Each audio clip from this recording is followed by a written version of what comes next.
జీలకర్ర, ఉప్పు, ఎండుమిరపకాయలు. ఇవి మనకి ఒక 100 గ్రాములు అవిసె గింజలు తెచ్చుకున్నాం అనుకోండి, ఒక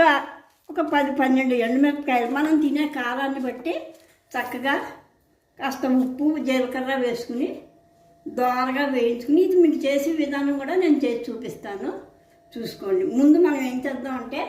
స్టవ్ వెలిగించుకుని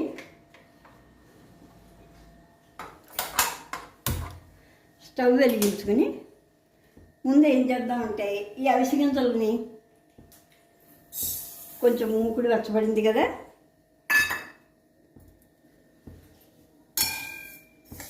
దీన్ని ఇలా దోరగా కొద్దిగా సేపు వేగిన తర్వాత అవి కాస్త వేగడం మొదలుపెట్టాయంటే టప్ టప్ టప్ టప్ కొద్దిగా చిట్టపట్లాడుతూ